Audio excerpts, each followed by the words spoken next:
할렐루야. 할렐루야. 거룩하고 복된 주님의 날입니다. 지난 한 주간도 하나님께서 크신 은혜로 저희들을 지켜주셨고 오늘 이렇게 거룩한 날을 허락해 주셔서 주님 앞에 나와서 예배드리게 하시니 얼마나 감사한지 모릅니다. 주님의 이름으로 여러분들을 환영합니다. 이제 다 함께 자리에서 일어나셔서 우리 마음과 뜻과 정성과 힘을 다해서 영과 진리로 아버지 하나님께 예배드리겠습니다.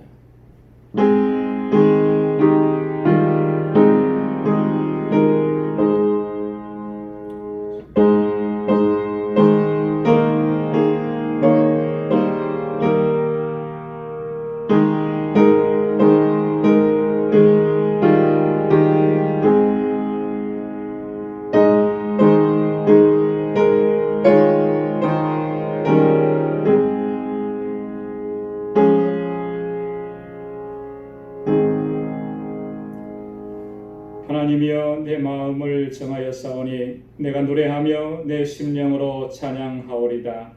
비파야 수금아 깰지어다. 내가 새벽을 깨우리로다. 여호와여 내가 만민 중에서 주께 감사하고 열방 중에서 주를 찬양하오리니 대저 주의 인자하심이 하늘 위에 광대하시며 주의 진실함은 궁창에 미치나이다. 하나님이여 주는 하늘 위에 높이 들리시며 주의 영광이 온 세계 위에 높으시기를 원하나이다. 아멘. 은혜가 풍성하시고 자비하신 만군의 주 여호와 하나님 아버지, 지난 한 주간도 저희들의 삶 가운데 늘 함께 하시고 저희들을 눈동자와 같이 지켜주시며 한량없는 은혜를 베풀어 주신 것 감사합니다. 저희 연약함과 어리석음으로 인해서 자주 넘어지고 쓰러지고 아버지의 뜻대로 행하지 못했던 저희들의 삶이었지만 그럼에도 불구하고 긍휼히 여겨주시고 주님의 자비를 베풀어 주시고 항상 은혜 안에 살게 하심을 감사합니다. 오늘도 이날을 거룩하고 복되게 구별하셔서 주님 앞에 나와 이렇게 예배하게 하심을 또한 감사합니다. 우리 온 마음을 다하고 힘을 다하고 정성을 다하여 오직 하나님께만 예배할 수 있도록 도와주옵소서. 주님의 임재를 사모하오니 주님 이 시간 우리 가운데 임하여 주시고 주님의 놀라우신 은혜와 평강으로 가득히 채워 주옵소서. 우리의 예배를 받아 주옵소서. 예수님의 이름으로 기원하옵나이다. 아멘.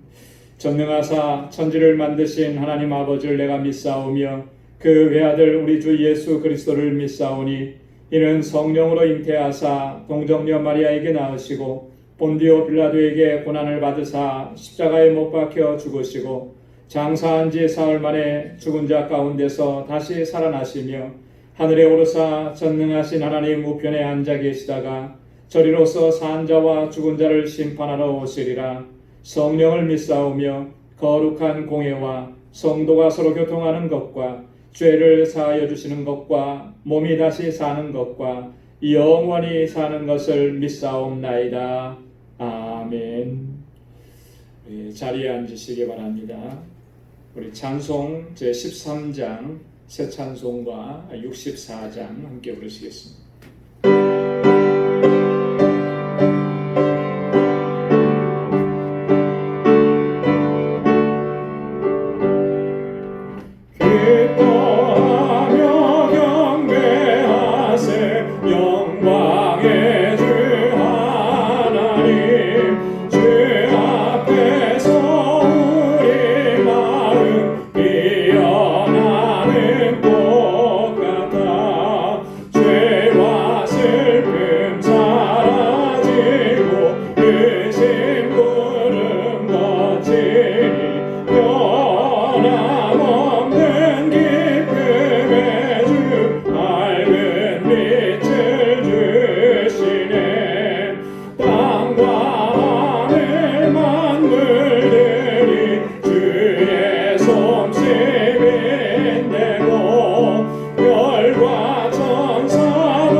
오늘도 살아계셔서 우리의 삶을 주관하시는 거룩하신 하나님 아버지, 베풀어 주신 은혜와 사랑을 감사를 드립니다. 무더운 여름 날씨 순간순간 잘 지내게 하여 주시고, 7월 둘째 주일 거룩한 주일 아침에 주의 전에 나와 예배 드리는 심령과 처소에서 영상 예배로 함께 찬송과 기도로 예배 드리게 하시니 감사합니다. 은혜의 보좌 앞에서 신령과 진정으로 예배 드리기를 원하오니 성삼위 하나님께서 이 자리에 임재하셔서 영광 받으시옵소서.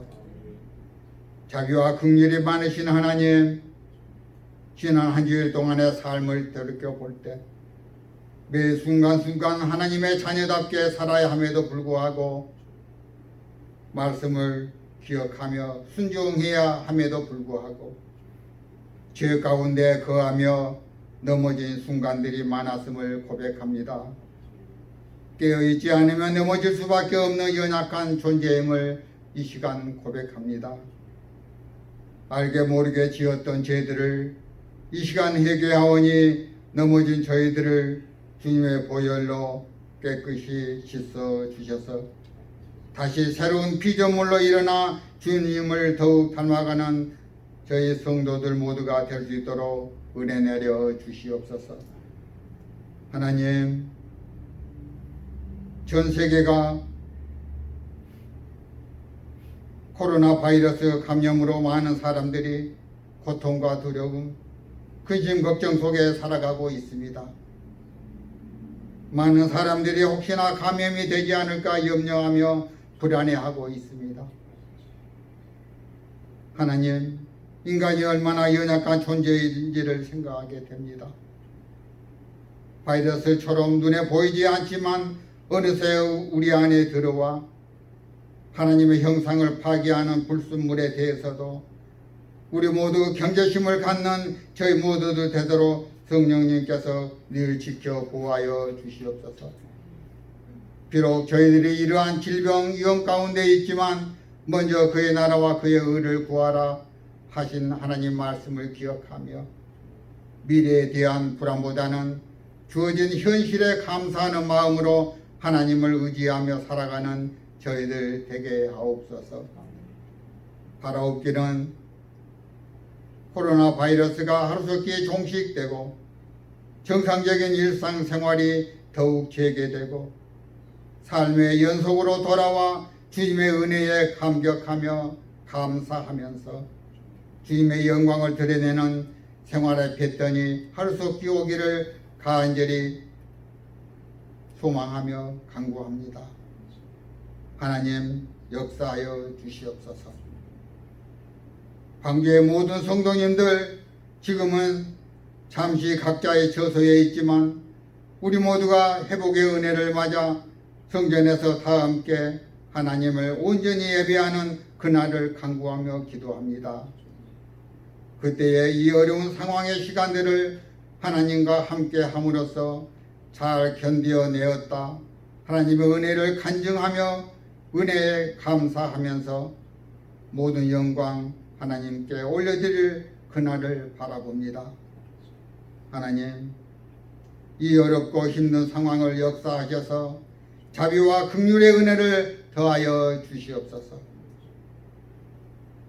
하나님, 주님의 뜻이 계셔서 이곳에 방주교회를 세워주시고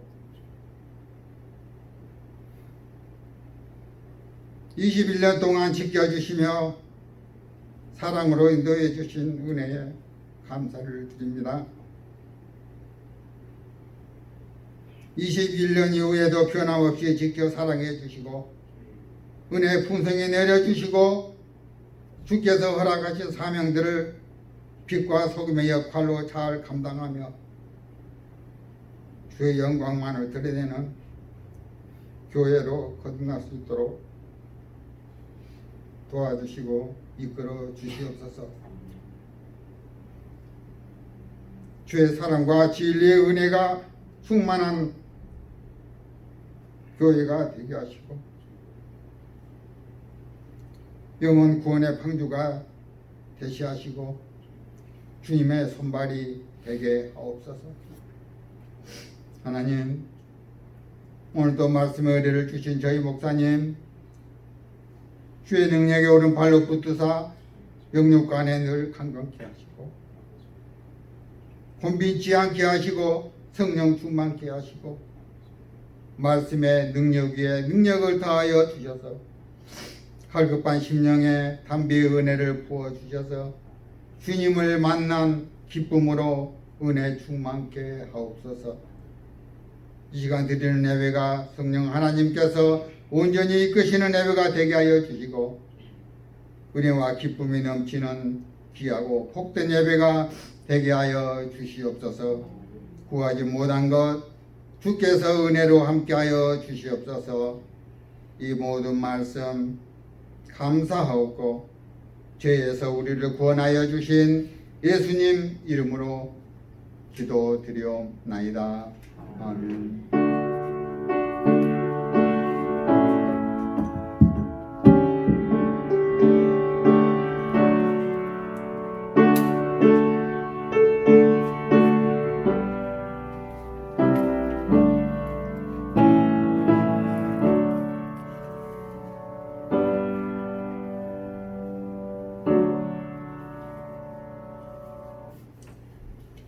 오늘 우리에게 주시는 하나님의 말씀 야고보서 신약성경 야고보서 제5장 13절에서 18절까지 말씀입니다.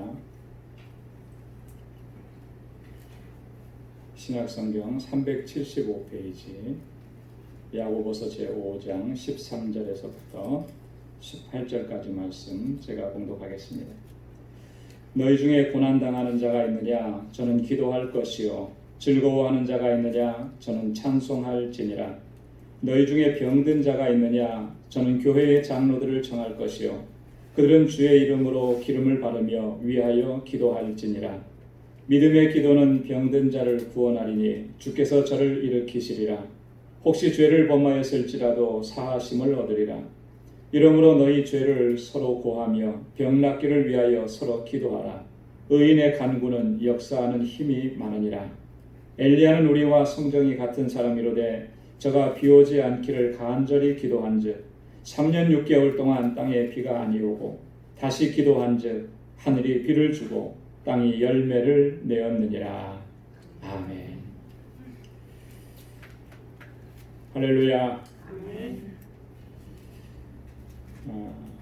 항상 강조하는 말씀이지만 우리 신앙생활에 있어서 가장 중요한 두 가지를 이야기하라고 한다면 그건 두말할 것도 없이 말씀과 하나님의 말씀과 기도입니다.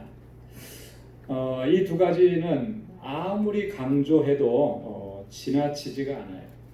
100번, 1000번, 10,000번 일평생토록 강조해도 지나치지 않다라고 하는 그만큼 중요하다라고. 말씀은 하나님의 말씀은 종종 영의 양식으로 이렇게 비유가 되고요. 기도는 영적인 호흡이다 이렇게 이야기를 합니다. 양식과 호흡이라고 하는 것은 우리의 생명과 직결되는 것들이죠. 그렇죠? 밥을 먹지 않는다 그러면 물만 먹고도 몇십 일 동안 40일, 50일 이렇게 견딘다고는 하지만 그게 한계가 있는 거죠. 호흡을 하지 않으면 금방 사람은 생명을 잃게 됩니다. 이렇게 의사들이 하는 얘기가 그런 얘기들 하더라고요. 호흡을 멈추고 예를 들어서 한 4분, 5분 지나가면 벌써 뇌사 상태에 이른다라고 하는 거죠. 그만큼 이 생명과 직결된 이 두 가지가 결핍되게 되면 소중한 생명을 잃을 수도 있는 것입니다. 영적으로 보면 하나님의 말씀과 기도가 바로 그런 것이라고 하는 거죠. 그래서 우리는 항상 기억하고 있어야 돼요. 그리고 말씀 묵상하기를 힘쓰고 또 늘 기도하면서 깨어있기를 우리가 힘써야 하는 것입니다. 오늘 이 시간에는 특별히 그 두 가지 중에 기도에 대해서 다시 한번 우리가 묵상해 보기를 원합니다. 사복음서에 나타난 예수님의 공생의 사역을 보면 예수님의 공생에는 철저하게 기도로 시작해서 기도로 맞춰졌다는 사실을 우리가 발견할 수가 있는 거죠. 공생의 사역을 시작하시면서 예수님은 광야로 들어가셔서 40일 동안 금식하시면서 기도하셨습니다. 예수님의 공생의 마지막은 십자가에 달려 돌아가시는 것이었는데 그 십자가에서 남기신 그 7가지 말씀도 다 보면 기도로 마치신 거예요. 특별히 그의 기도는 죄인들을 용서해 달라고 하는 그런 기도였죠. 예수님의 공생의 사역의 중심축이 무엇이었느냐라고 얘기하면 그건 단연코 기도였다라고 말씀을 할 수가 있는 것입니다. 한국 교회가 요즘에는 참 말들이 많습니다만 그럼에도 불구하고 한국 교회는 매우 특별하고 의미 있는 그런 기도의 전통들을 많이 가지고 있어요. 그죠? 지금까지 우리에게도 전해져 내려오는 그런 기도의 전통들, 여러분 뭐가 있겠습니까? 어떤 기도가 있어요? 새벽 기도. 또 뭐 있습니까? 네? 철야 기도. 또 뭐 있어요? 금식 기도. 요즘에는 뜸해진 것 같은데 옛날에는 산기도 이런 것들이 많이 있죠. 그죠? 사실 이런 한국 교회의 기도의 모습은요, 세계의 모든 기독교 국가나 교회 안에서 사실 흔하게 찾아볼 수가 없습니다. 미국 사람들 새벽기도 물론 하는 사람이 있을 거예요. 근데 그게 보편적이지가 않아요. 대부분의 미국 교회들은 새벽기도도 없더라고요. 그러다 보니까 이민 교회들도 미국 교회에 닮아가가지고 새벽기도 안 하는 교회들도 상당히 있어요. 일주일에 딱 한 번 뭐 하기도 하고. 예.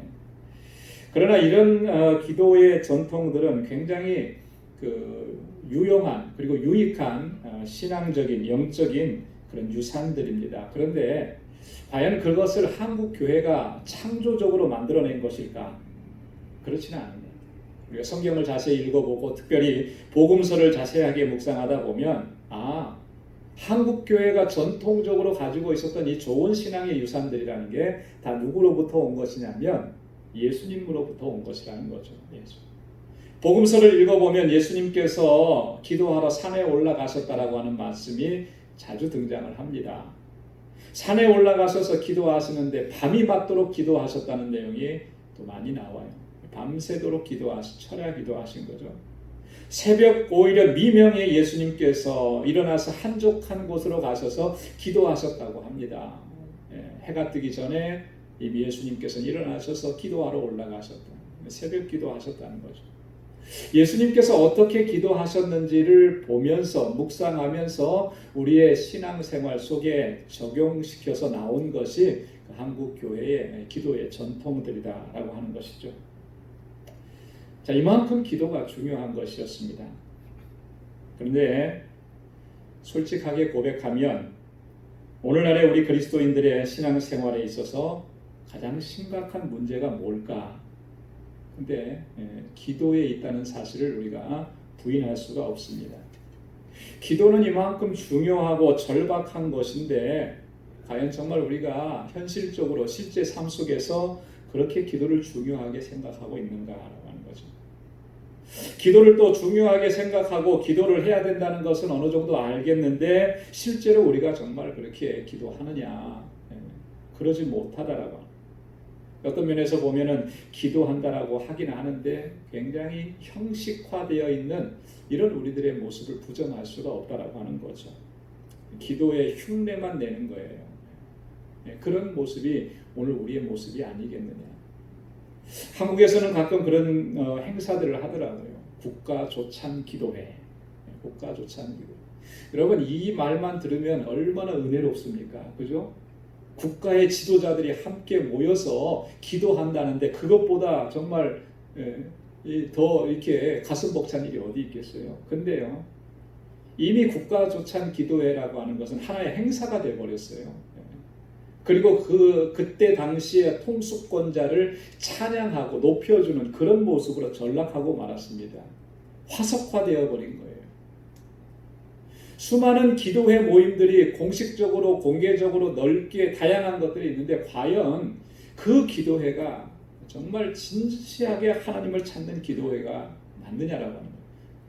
그 자리에 모인 사람들이 정말 진실하게 하나님을 찾고 하나님께 부르짖고 회개하고 통회하고 자복했다면 우리의 삶의 모습이, 교회의 모습이, 우리 이 세상의 모습이 이렇게 되었겠느냐라고 하는 거죠. 가장 심각한 문제가 바로 우리들의 기도 생활에 있다라고 하는 것이죠. 요즘은 코로나 바이러스로 인해서 교회가 참 위기를 맞았다 이런 얘기들을 많이 합니다. 여러분 많이 들으셨죠? 또 그리고 생각도 하시죠. 이 바이러스 때문에 현장 예배가 극도로 제한을 받았습니다. 오늘 지금 함께 모여서 예배드리지만 다 마스크 쓰고 계시고 거리 떨어져 계시고 여기서 20명 이상은 모여서 예배드리기가 힘든 그런 행정명령이 이렇게 떨어져 있습니다. 그래서 3개월, 4개월 이렇게 시간이 지나고 나니까 교회를 멀리하는 사람도 생기고요. 온라인 예배가 편하고 좋아서 여기가 좋사오니 이렇게 머물러 계시는 분들도 계실 거고요. 요즘에는 그런 시류를 타고 사이버 처치라는 것들이 생겨나기 시작하고 어떤 전문가, 소위 말해서 교회 전문가라고 하는 분은 앞으로는 사이버 처치가 대세가 될 것이다 이렇게 얘기합니다. 그래서 교회가 위기 상황이다. 잘 모이지 못하니까 헌금도 잘 안 되니까 경제적인 어려움도 생기게 되고 급기야는 교회에 문을 닫는 경우들도 빈번하게 발생할 것이라고 이렇게 부정적인 추측을 합니다. 아마도 현실적으로 그렇게 될 가능성이 상당히 높죠. 그래서 교회의 위기다 이렇게 얘기를 해요. 물론 이런 것들도 위기라면 위기라고 할 수 있겠지만 제가 볼 때는 그것은 본질적인 위기는 아닌 것 같아요. 본질적인 위기는. 본질적인 위기가 그러면 뭐겠습니까? 뭐가 정말 진짜 위기겠습니까? 상황이 이렇게 됐음에도 불구하고 우리가 하나님의 뜻을 깨닫고 하나님의 뜻을 행하고 하나님께 영광 돌리는 삶을 추구하기 위해서 우리가 깨어서 기도하고 하나님의 말씀을 깊이 묵상하지 않는다. 상황이 이렇게 바뀌어서 변화되어서 정말 위기 상황이라고 입으로는 다 같이 한결같이 얘기하는데 실제 삶에 있어서는 너무나도 영적으로 무감각해져 있어요.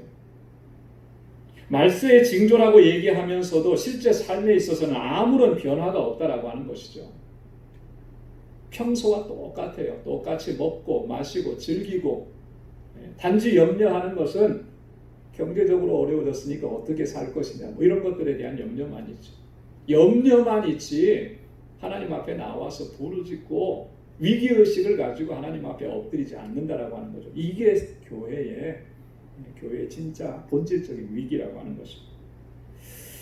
뉴스에서 그런 내용을 봤습니다. 코로나 바이러스로 인해서 지금 수십만 명이 죽어가고 있는, 전 세계적으로는 1,000만 이상이 감염되어 있는 이런 상황인데 여전히 한쪽 부분에서는 많은 사람들이 마시고 먹고 파티하고 즐기고 어떤 젊은이들은 그런 얘기를 했대요. 코로나 바이러스에 감염된 사람이 같이 모여서 파티를 즐기면서 내기를 했답니다. 어떤 내기요? 누가 먼저 바이러스에 걸리나 이런 내기를 했다는 거예요. 여러분 이게 제정신입니까? 어떻게 그럴 수 있느냐고 우리가 얘기하는데 이걸 우리의 신앙적인 모습으로 그대로 옮겨오면 영적으로 우리가 그런 모습이 아니냐라고 하는 거예요. 본질적인 위기가 우리에게 찾아왔는데 우리는 여전히 예전과 똑같아요. 아무런 일 없는 것처럼 엎드려 기도하지 아니하고 아무렇지도 않게 살아가면서 우리가 살아갑니다. 이미 우리 안에 심각한 위기가 찾아왔고 도래했다라고 하는 것을 보여주는 것이죠. 그렇기 때문에 우리는 다시금 하나님 앞에 엎드리고 기도하는 그 기도의 삶을 회복해야 할 줄로 믿습니다. 이게 우리의 삶 속에서, 교회의 삶 속에서 회복되어지지 않으면 우리 개인도 소생할 수가 없고요. 교회도 다시금 소망을 갖고 일어설 수가 없는 것이고 국가와 민족도 더 이상은 소망이 없게 되는 것입니다. 그래서 우리는 다시 한번 기도에 대해서 깊이 묵상하고 하나님 앞에 우리가 그렇게 기도의 자리로 나아가기를 힘쓰는 그런 시간이 되어야 할 줄로 믿습니다. 기도라고 하는 것은요, 하나님과 대화하는 거죠. 그렇죠? 하나님과 대화하는 것이 이게 기도의 본질입니다. 기도에 관한 모든 것들은 다 여기에서부터 출발해요. 자, 그렇다면 우리가 하나님의 자녀라고 하면서 아버지 하나님과 한마디도 대화하지 않는다면 그게 정상적이겠는가? 여러분, 우리가 자녀들을 키우면서 그런 일들 종종 경험하죠. 어린아이 때는 애들이 얼마나 제잘제잘 거리면서 귀엽게 합니까? 그죠? 저희 집에 큰아이는 말이 너무 많았어요. 어렸을 때 얼마나 말이 많은지 시끄러울 정도로. 어렸을 때는 다 그래요. 엄마하고 얘기하고 싶고 막 놀아달라고. 자, 그런데 얘네들이 조금 커서 중학교쯤 가면 어떻습니까? 부모님하고 말하기 싫어해요. 부모님이 말을 걸어도 대꾸도 안 해주는 거예요. 문을 딱 걸어 잠그고 자기 방으로 들어가요. 자, 그런 모습을 볼 때 여러분들 마음이 어땠었습니까? 속에서 불이 나죠. 불이 나. 그죠? 답답하고 속상하고 안타깝고 저게 정말 쟤하고 나하고 부모 자식 간이 맞나 이런 생각이 들죠. 자, 이걸 우리의 영적인 삶으로 다시 돌려보면 하나님과의 우리와의 관계가 어떤가? 제가 그런 생각을 해봤습니다. 우리가 지금 영적인 사춘기의 때를 지나고 있나? 그런.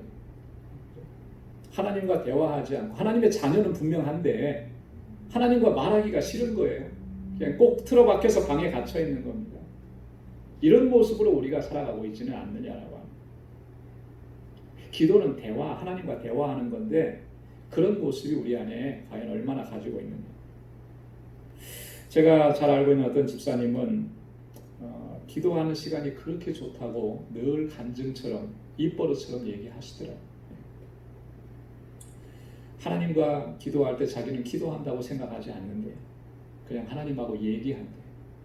오며 가며 교회에 들러서 앉아가지고 그렇게 얘기합니다. 하나님, 오늘 저 또 이렇게 하나님 앞에 나왔네요. 하나님 기쁘시지요?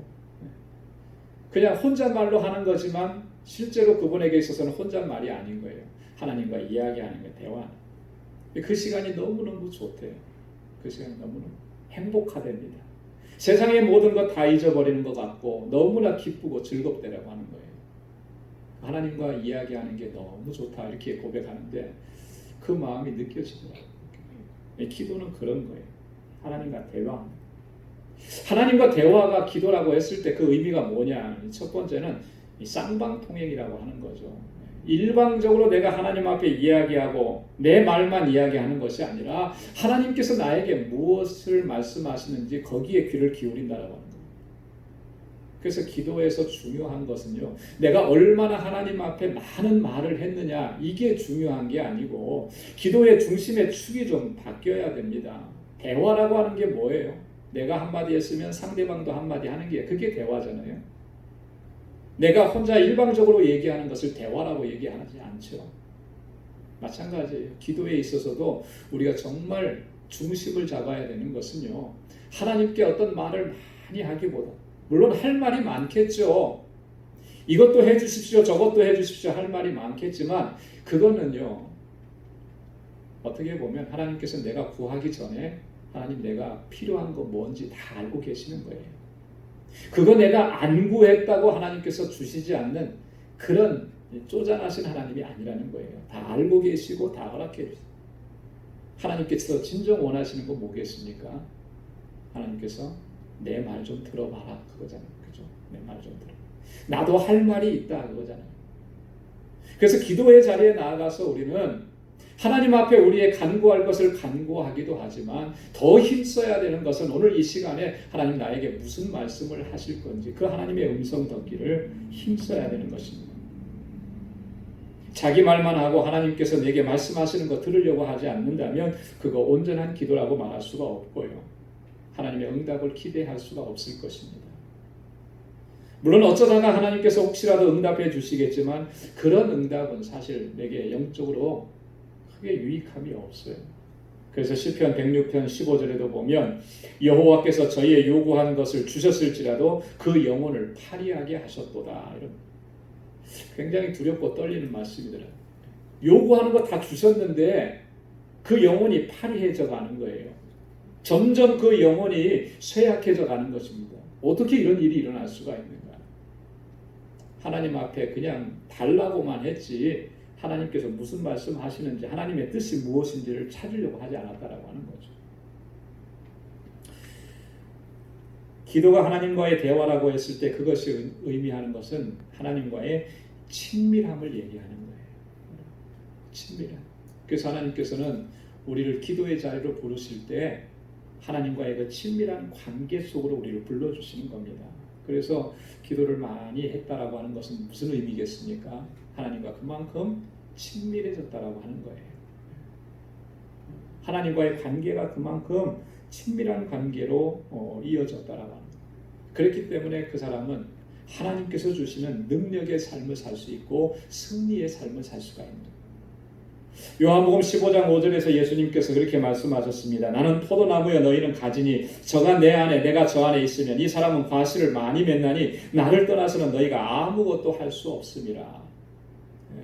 내가 주님 안에 거하고 주님이 내 안에 거하셔야만 우리가 무엇이든지 할 수가 있는 거죠. 많은 과실을 맺을 수가 있는 건데 그렇게 되지 않는다면 주님을 떠나서는 너희가 아무것도 할 수가 없어요. 주님과의 친밀한 관계가 형성되지 않으면 우리는 아무것도 할 수가 없는 거예요. 우리가 그거 분명하게 기억을 해야 돼요. 여러분, 우리가 기도를 통해서 주님과의 친밀한 관계 속으로 나아가야만 하나님께서 주시는 능력을 덧입을 수가 있다. 그래서 기도는 능력이다 이렇게 얘기하는 거죠. 기도는 능력. 기도하는 사람만이 능력 있는 삶을 살아갈 수가 있는 것입니다. 이 능력 있는 삶이라고 하는 것은 세상에서 어떤 그런 세상 사람들이 우러러 보는 어떤 권력을 가진다든지 재물을 가진다든지 이런 능력이 아니라는 거예요. 하나님의 자녀로서 하나님의 뜻을 행할 수 있는 그런 능력 있는 삶을 살아갈 수가 있겠다. 그래서 오늘 본문 말씀에도 보면 16절에 야고보가 그렇게 얘기하죠. 이러므로 너희 죄를 서로 고하며 병 낫기를 위하여 서로 기도하라. 의인의 간구는 역사하는 힘이 많으니라. 할렐루야. 한번 따라서 해보십시오. 의인의 간구는 역사하는 힘이 많으니라. 네. 하나님 앞에 부르짖어 간구하는 그 사람의 기도 하나님께서 응답해 주신다라고 하는 거죠. 기도가 능력이라고 하는 말은 다른 말로 말하면 이런 거예요. 하나님께서 역사하실 때 어떤 사람을 통해서 역사하시느냐. 하나님의 능력을 믿고 의지하고 그 하나님의 능력을 구하는 사람에게 능력을 베풀어 주시고 또 그 사람을 통해서 하나님께서 일하신다라고 하는 그런 의미가 바로 기도는 능력이라고 하는 의미입니다. 오늘 본문 말씀에 보면은 엘리야라고 하는 선지자를 이야기합니다. 그렇죠? 여러분, 엘리야 선지자는 정말로 위대한 선지자 아니겠습니까? 엘리야 선지자 하면 딱 떠오르는 장면이 어떤 거예요? 갈멜산상에서 바알과 아세라 선지자들 850명과 영적 전투를 혼자서 감당한 사람이에요. 또 그 전쟁에서 영적 전쟁에서 승리한 사람이 바로 엘리야예요. 자, 그런데 오늘 야고보는 이 엘리야가 어떤 사람이라고 얘기하느냐면 그런 기도의 사람이었다 이렇게 얘기하는 것이죠. 그런데 이 야고보가 얘기하는 게 참 재미있어요. 뭐냐면 엘리야는 우리와 성정이 같은 사람이로돼. 우리와 비교해 봤을 때 특별하게 차이나는 것이 없다라고 하는 거예요. 성정이 같다라고 하는 거예요. 사람의 기질이나 심성이나 본성이 우리와 똑같다라고 하는 거예요. 우리는 보통 그렇게 생각하죠. 뭔가 특별한 일을 행한 사람들 보면 저 사람은 특별한 걸 타고나서 그런 거예요. 그죠? 그렇게들 많이 얘기합니다. 그런데 그런 거 아니라는 거예요. 똑같은 성정을 가지고 태어난 사람이라. 자, 야고보는 그렇게 얘기하는데 우리가 엘리야를 볼 때는 어떻습니까? 결국 그렇지 않잖아요. 우리와 달라도 너무나 다르다는 거죠. 감히 우리가 범접할 수 없는 그런 위대한 사람이라고 우리가 맞게 본 거예요. 자, 그렇다면 야고보는 우리와 성정이 같은 사람이라고 엘리야를 그렇게 얘기했는데 우리가 볼 때는 엘리야는 그렇게 위대하고 강하고 감히 범접할 수 없는 사람. 자, 이런 차이를 만들어낸 게 뭐겠느냐. 여러분, 이런 차이가 난 게 뭐겠습니까? 오늘 야고보는 얘기하는 게 기도에 있다라고 얘기합니다. 기도. 엘리야는 기도의 사람이었다라고 하는 거죠. 기도의 능력을 체험했던 사람입니다. 그래서 오늘 본문에도 얘기하는 게 엘리야가 비 오지 않기를 기도했을 때 그 땅에 3년 6개월 동안 비가 내리지 않았다. 여러분, 이 땅에 3년 6개월 동안 비가 내리지 않게 해주십시오. 우리가 그렇게 기도한다고 어떻게 될까요? 비가 안 내릴 것 같습니까? 내릴 것 같습니까? 여러분 어떨 것 같아요? 내가 그렇게 기도하면. 참 곤란한 질문 하신다. 한번 그러면 실험 한번 해보세요. 오늘 기도하면 어떻게 돼요? 기도는 물론 그렇게 하라고 하는 기도가 아니죠. 근데 엘리야는요, 우리가 불가능해 보일 것 같은 그런 일인데도 그가 기도했더니 하나님께서 그의 기도를 들으시고 그 땅에 3년 6개월 동안 비가 안 내리고, 또 그가 다시 기도했을 때 하늘이 비를 내리고 땅이 열매를 내었다고 오늘 본문에서 그렇게 기록하고 있죠. 어떻게 이런 일들이 가능할 수가 있겠냐? 엘리야는 늘 하나님 앞에 엎드려 기도하던 사람이었기 때문에 하나님께서는 엘리야를 통해서 그와 같이 놀라운 역사를 행하셨다라고 하는 것이죠. 여러분, 신구약 성경은 물론이거니와 지난 2000년 동안의 기독교 역사를 통틀어 볼 때 우리가 한 가지 중요한 진리를 발견할 수가 있습니다. 그건 뭐냐면 하나님께서 일하시는 방식이, 하나님께서 어떻게 일하시는가, 어떤 사람을 통해서 일하시는가, 변함없는 진리입니다. 하나님의 일하시는 방식은 한 가지, 기도하는 사람을 통해서 하나님 일하신다. 기도하는 사람에게 능력을 베푸시고 그 사람의 기도를 통해서, 기도하는 사람을 통해서 하나님의 역사를 이루시고 놀라운 일들을 행하신다라고 하는 것이죠. 반대로 얘기하면 하나님은 결코 기도하지 않는 사람을 통해서는 그 어떠한 능력도 역사도 행하시지 않는다라고 합니다. 그건 너무나 중요한 것입니다. 그렇기 때문에 우리가 어떤 사람이, 누군가가 정말 위대한 사역을 감당하고 놀라운 역사를 행하고 있다면 꼭 기억해야 될 것이 있습니다. 우리는 그 사람의 그런 모습을 본 적은 없지만 그는 하나님 앞에 기도하는 사람이다. 기도하는 사람. 아무도 보지 않는 곳에서 수많은 시간들을 하나님과 대화한 사람이라는 것이 분명한 거라는 거예요. 그러지 않고는 그와 같이 위대한 일들을, 많은 사람들을 감동하고 감동시키고 주님께로 돌아오게 하는 그 놀라운 역사들을 행할 수가 없는 거예요. 그게 사람의 힘으로 되는 것이겠습니까? 사람의 힘으로 될 수가 없는 거죠. 하나님께서 역사하시니까. 근데 하나님은 어떤 사람을 통해서 역사하신다는 거예요? 기도하는 사람을 통해서. 기도에 있어서 중요한 사실이 하나 있습니다. 뭐냐면 기도는 실제로 해야 된다. 네, 너무나 평범하니까 중요한 거 아닌 것 같은데 이게 중요합니다. 기도는 무엇이다, 기도는 무엇이다, 기도는 무엇이다, 기도는 영적인 호흡이다. 이거 아는 거 물론 중요합니다. 그런데 아는 것으로서는요, 우리에게 아무런 능력도 나타나지 않고 하나님의 역사하심을 경험할 수가 없어요. 그 아는 것을 넘어서서 실제로 우리가 기도해야 합니다. 이게 중요합니다. 토마스 아 캠피스라고 하는 분이 있습니다. 그리스도를 본받아라고 하는 책을 쓰신 분이죠. 이분이 뭐라고 얘기했냐면, 나는 믿음을 정의하기보다 믿음을 실천하겠습니다. 이렇게. 우리는 뭔가를 자꾸 정의하려고만 해요. 믿음이란 뭐냐? 하나, 둘, 셋, 넷. 정의하려고 하는데 나 그렇게 정의하지 않겠다. 믿음을 실천하겠다. 내 삶을 통해서 믿음으로 살아가겠다라고 합니다. 본질적인 게 뭐, 중요한 게 뭔지를 바르게 간파한 것이죠. 기도에 있어서도 마찬가지입니다. 기도에 대한 정의나 기도의 방법이 중요한 게 아니라 실제로 기도하는 것이 중요합니다. 기도의 정의가 뭐냐 그거 몰라도 돼요. 어떻게 기도해야 되느냐, 어떤 기도의 종류가 있느냐 그거 몰라도 됩니다. 실제로 기도해야, 그게 중요한 것이죠. 오늘 본문에 보면 야고보 사도가 반복적으로 우리에게 강조하고 권고하는 내용이 있습니다. 그게 뭡니까? 기도하라는 거예요. 기도하라는 거예요. 13절 말씀해 보십시오. 너희 중에 고난당하는 자가 있느냐? 저는 어떻게 하라? 기도할 것이요. 기도할 것. 여러분 지금이 고난의 때라고 얘기합니까? 다 고난의 때라고 얘기해요. 지금까지 내가 인생을 살아오면서 이렇게 힘들었던 적은 없다고 다 같이 얘기합니다. 그런데 기도하고 있냐는 고난당하는 자가 있느냐? 기도할 것입니다. 14절에도 보면 너희 중에 병든 자가 있느냐? 저는 교회의 장로들을 청할 것이요 그들은 주의 이름으로 기름을 바르며 위하여 기도할지니라. 병든 자가 있느냐? 어떻게 하라 그랬어요? 기도할지니라. 기도하라. 그러면 어떻게 하신다는 거예요? 기도하라고 하셨으니까 하나님께서 치료해 주시겠다라고 하는 거죠. 꼭 뒤에다가 내가 치료해 줄 것이다 이렇게 말해야만 하나님의 의도를 알겠습니까? 그거 아니잖아요. 기도하라고 하신 건 뭐예요? 그렇게 해주시겠다라고 하는 거죠.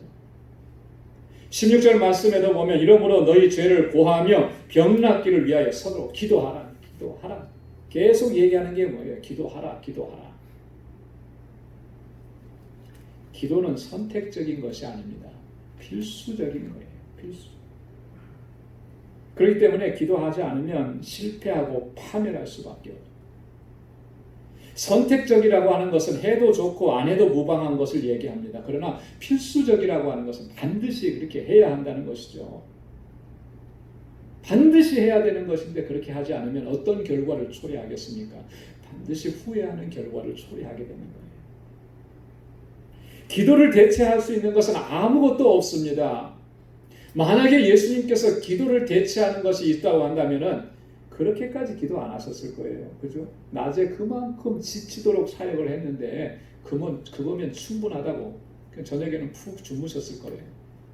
근데 기도는 그렇게 내가 사역한 거, 힘쓴 거, 뭐 봉사한 거, 이런 걸로 대체할 수 있는 게 아니라는 거예요. 성경 공부로 기도를 대체한다. 봉사로 기도를 대체한다. 뭐 선교를 통해서 기도를 대체한다. 구제하는 일로 목회자니까 설교 준비하고 설교하는 일로 기도를 대체한다. 그렇게 대체할 수 있는 게 아니에요. 그럴수록 더 많이 기도해야 합니다. 왜냐하면 그 모든 것들은 기도하지 않고서는 감당할 수 없는 일들이기 때문에 그런 것입니다. 오늘 우리들의 심각한 문제가 또 하나의 문제가 여기에 있지 않나. 내가 이렇게 열심히 봉사했으니까 뭐 기도 조금 덜 해도 괜찮겠지. 내가 너무너무 바빠서 기도할 시간이 없습니다. 그럴 수 있는 게 아니라는 거죠. 기도할 시간이 없다고 핑계할 수도 없고 핑계해서도 안 된다라고 하는 것입니다. 솔직하게 우리가 내면을 살펴보고 솔직하게 자신에게 질문해 보면 정말로 내가 시간이 없이 바빠서 너무너무나 피곤해서 내가 기도를 못했습니다. 정말 그런가요? 정말 그러냐라고 하는 거예요. 저는 정말 그렇다고 얘기하지 못할 것 같아요. 기도할 생각이 없기 때문에 우리가 기도하지 않았던 거예요. 우리가 기도할 마음만 가지고 있다면 어떤 상황 속에서도 기도할 수 있는 거예요. 그런데 그 마음이 우리에게 없는 거죠. 그 절박함이 우리에게 없는 거예요. 기도하지 않고도 살아보니까 그럭저럭 살아갈 수 있더라. 이게 만성이 되어버려서 기도하지 않는 거예요. 근데 그 만성이라고 하는 것이 얼마나 위험한 것이야. 우리 몸에 어떤 질병이 생겼을 때도 만성 질병이라고 하는 거 굉장히 위험한 거잖아요. 고칠 수도 없잖아요. 영적으로도 우리가 그렇게 만성화 되어버린 거죠. 너무나 위험한 상황이라고 합니다.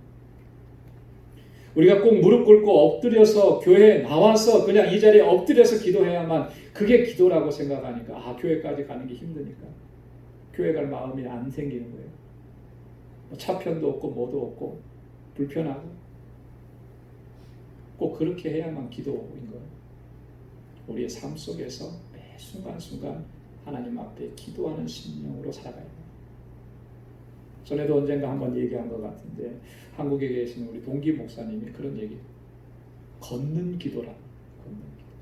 걷는 기도. 자기는 그 시간이 기도할 때가 정말 집중이 잘 된다 그런 얘기예요. 그래서 몇 시간씩 걷는데 몇 시간씩 걸으면서 다른 거 다 잊어버리고 오직 하나님께만 집중하면서 기도한다. 기도. 어떤 상황 속에서 우리든 기도할 수 있어요. 그런데 마음이 기도하는 마음으로 정해져 있지 않으니까 그 많은 시간들을 그냥 흘려보내는 거예요. 그리고 나서 나중에는 내가 시간이 없었다. 그렇게 핑계하는 거죠. 마음만 먹으면, 기도해야 된다는 사실만 분명하면 언제든지 기도할 수가 있습니다. 기도해야 하는 것입니다. 기도해야만 살 수가 있어요. E.M. 바운즈라고 하는 분이 기도에 대한 책을 많이 썼습니다. 그런데 그분이 쓴 책 중에 하나가 제목이 너무나 굉장히 파격적이에요. 기도하지 않으면 죽는다. 한번 따라서 해보시기 바랍니다. 기도하지 않으면 죽는다. 얼마나 심각합니까? 실제로 그런 거예요. 원래 영어 제목은 그래요. Prayer and Revival. 기도하고 기도해라. 그러면 내가 살게 될 것이다. 그죠? 근데 한국 제목에는 조금 더 강한 표현을 쓴 거예요. 기도하지 않으면 죽는다. 사랑하는 성도 여러분, 주님께서는 공생의 사역을 기도로 시작하셨고 또 기도로 마치셨습니다. 주님의 공생의 사역 기간 동안에 어느 것 하나 기도 없이 행해진 것은 하나도 없다.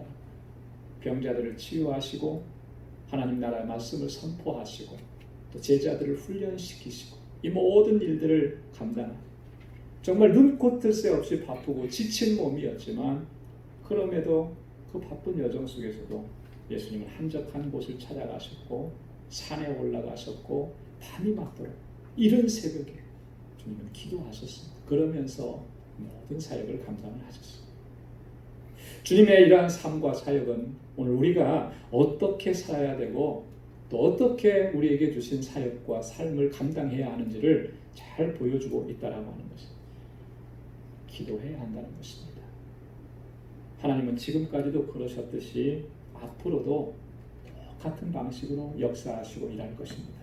어떤 것입니까? 기도하는 사람을 통해서 하나님은 그 큰 능력을 베푸시고 역사하신다. 우리가 깨어서 기도하고 주님과의 더 깊은 교제 안에 들어가 주님께서 주시는 능력으로 하나님 맡겨주신 사명을 잘 감당하는 우리 모두가 될 수 있기를 주님의 이름으로 축원합니다. 기도합니다. 하나님 아버지 감사합니다. 오늘도 이렇게 하나님 예배하게 하시고 또한 우리의 영적인 실존을 바로 살필 수 있도록 하나님의 말씀으로 우리를 또 가르쳐 주시니 감사합니다. 아버지 하나님, 우리의 영이 항상 깨어있게 도와주시고 늘 기도하며 주님과의 깊은 교제 안에 들어갈 수 있도록 도와주옵소서. 아버지 하나님과 늘 친밀한 관계 안에 들어가게 하시고 하나님께서 주시는 능력으로 행할 수 있는 저희들 되게 하여 주옵소서. 그래서 우리 방주의 모든 믿음의 권속들이 한 사람도 빠짐없이 다 기도의 용사가 되게 하시고 매일매일의 그 삶의 속에서 하나님 주님의 역사하심을 경험하고 하나님의 능력의 도구로 쓰임받는 주의 종들이 다 되게 하여 주옵소서. 감사하며 예수님의 이름으로 기도드리옵나이다. 아멘.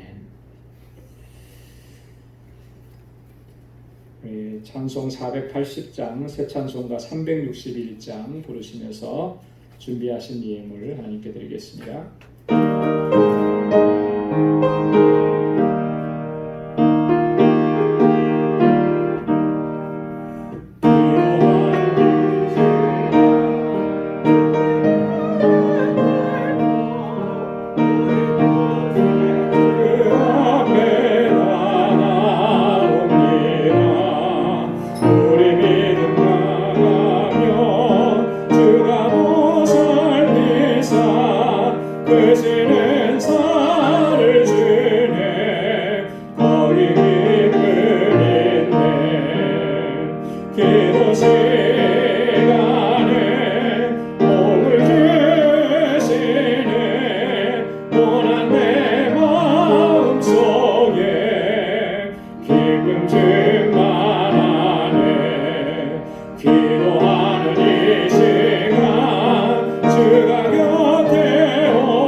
우리 자신 버리고 그 발 아래 끌며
풍성하시고 자비하신 아버지, 오늘도 이렇게 복되고 귀한 날 허락해 주시고 우리 방주의 모든 믿음의 권속들 하나님 앞에 나와 주님을 예배하게 하심을 감사합니다. 주님의 임재를 경험하게 하시고 주님의 능력을 체험하게 하시고 하나님의 뜻을 발견할 수 있도록 도와주시고 우리가 이 세상을 어떻게 살아야 하는지, 어떻게 하나님 주님을 영화롭게 해야 하는지 하나님 말씀을 통해서 우리를 교훈해 주심을 감사합니다. 아버지 하나님, 주의 주시는 은혜 안에 늘 강건하게 하시고 하나님의 뜻을 행하기에 조금도 부족함이 없게 하시며 저희들 항상 깨어서 주님과 동행하는 삶을 살아갈 수 있도록 인도하여 주옵소서. 아버지 하나님, 이 시간 주님께서 허락해 주신 그 은혜를 기억하며 우리에게 허락해 주신 물질을 구별하여서 아버지 앞에 예물로 올려드립니다. 감사의 예물로 올려드립니다. 11조의 예물로 올려드립니다. 주일 헌금으로 드립니다. 선교 예물로 드립니다. 구제의 예물로 드리고 건축 예물로 구별하여서 이 속에 우리의 마음을 담고 우리의 기도의 제목을 담아 주님 앞에 올려드립니다.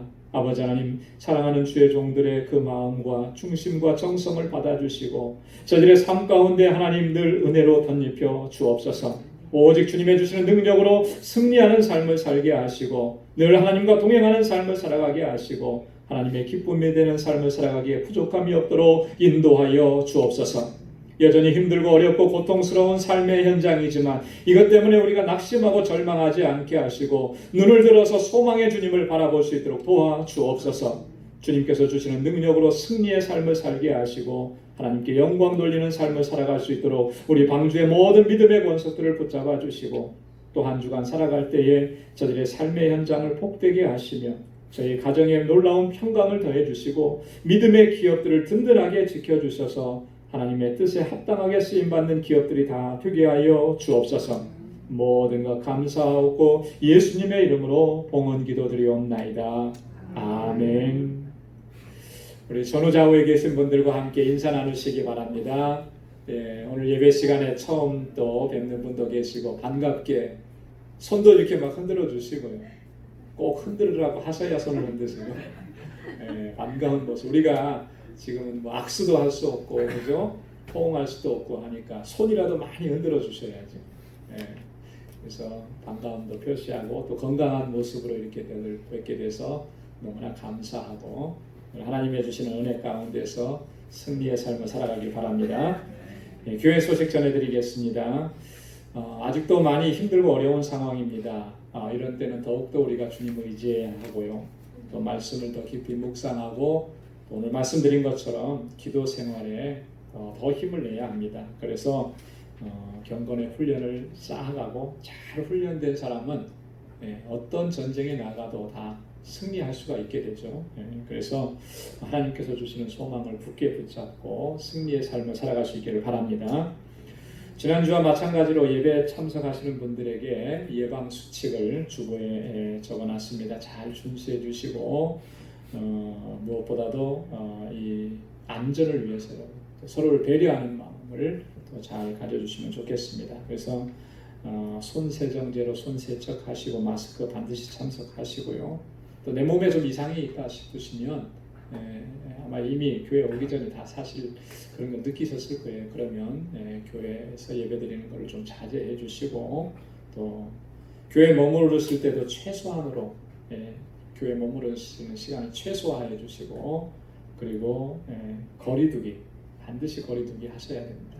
거리두기 하셔야 돼요. 그렇게 해서 예방 수칙을 잘 준수해 주시길 바랍니다.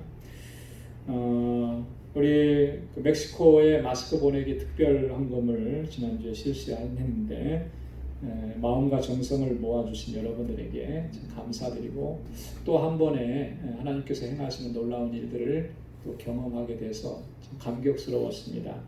저희가 사실은 멕시코에 보내는 전체 예산을 한 2,500불 정도로 예산을 했어요. 그래서 2,000불 정도는 마스크 구입하고 500불 정도는 운송 비용 이렇게 해서 2,500불을 예상했는데 오늘 주보에도 말씀드린 것처럼 2,722불. 놀라지도 않으세요? 이분 놀라셨는데 가려져서 안 보이는가? 하나님께서 역사하시는 것 같아요. 너무나 감사하고 감격스러워요. 우리가 하나님께서 원하시는 것을 마음에 품으면 그 길은 하나님께서 열어주시는 줄로 믿습니다.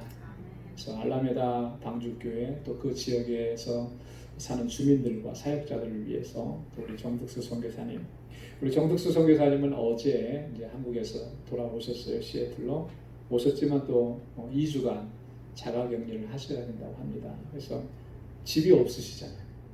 자가격리를 하셔야 되는데, 그래서 아마 호텔에서 머무시면서 자녀들도 못 만나고 그러시는 것 같아요. 그래서 선교사님도 건강하시도록 여러분 계속 기도해 주시기를 부탁드립니다. 또 한 가지 기도 제목이 있는데요. 어제 우리 니카라가 김인선 선교사님께서 선교 편지를 보내주셨습니다. 그래서 제가 잠깐 통화도 했는데 니카라가가 정말 너무 상황이 안 좋아요. 현진 목회자들이 64명, 65명이 지금 사망한 상태입니다. 코로나 바이러스로. 그리고 아마 지난 가을에 여러분 우리 노회할 때 참석하신 분들은 아시겠지만 니카라가 현지 목회자가 저희 교회에 오셨어요. 좀 젊으시고 뚱뚱한 분 있고 좀 나이가 좀 드신 분 두 분이 오셨는데 이 두 분 다 바이러스가 감염이 돼서 고생하셨답니다. 다행히 이분들은 정말 기적적으로 하나님 은혜 주셔서 극복하고 살아나셨대요. 그 중에 이제 연세 드신 분이 당뇨도 있고 혈압도 높고 그랬는데 정말 하나님께서 살려주셨다고 그러더라고요. 정말 니카라가는 좀 상황이 그런 상황인데 또 치료도 못 받고 어려운 상황입니다.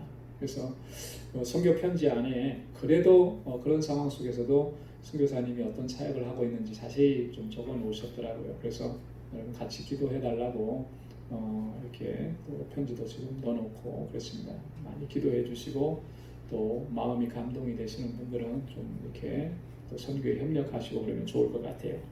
특별히 우리 사모님 위해서 우리 신유선 사모님이신데 사모님 위해서 좀 기도해 주시길 부탁합니다. 왜냐하면 사모님이 건강이 좀 약한 편이에요. 건강이 약한 편. 어떻게 약하다라고 하는 건 제가 뭐 따로 말씀은 안 드릴게요. 개인적인 그런 것도 있고. 그래서 근데 많이 좀 안 좋으세요. 약해서. 그런데도 지금 선교지에서 좀 사역을 하고 또 치료도 받아야 될 것들이 있는데 상황이 이렇게 되니까 치료를 전혀 못 받고 있는 그런 상황입니다. 그래서 많이 안타깝습니다. 니카라가는 지금 뭐 하늘길, 백길, 뭐 육로 다 막혀 있습니다. 오고 가지를 못하는 그런 상황이에요. 그래서 특별히 하나님께서 지켜주시기를 위해서 여러분 이름 불러가시면서 우리 선교사님을 위해서 기도해 주시면 고맙겠습니다. 다음 주는 우리 창립 21주년 감사주일입니다. 우리 교회를 위해서도 계속 기도해 주시길 바랍니다. 우리 다 함께 자리에서 일어나셔서 427장 서찬송가 191장 1절 부르시겠습니다.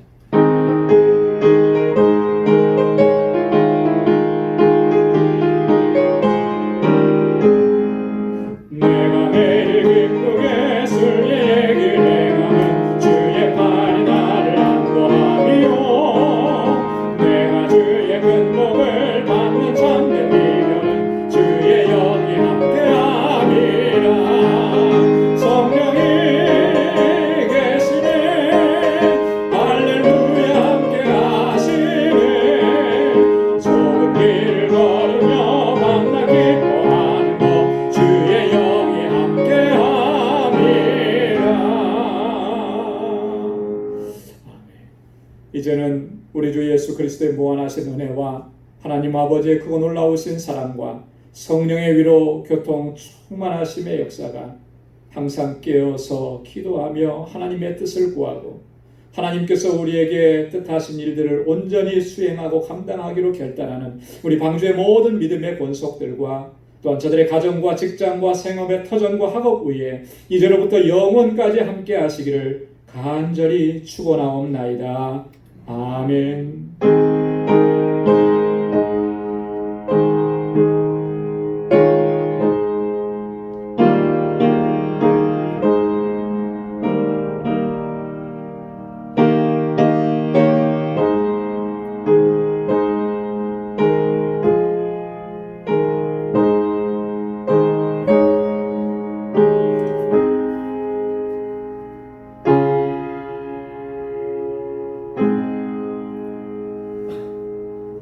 이상으로 예배를 모두 마치겠습니다. 또 한 주간 주님의 주시는 능력으로 승리의 삶을 살아가길 바랍니다.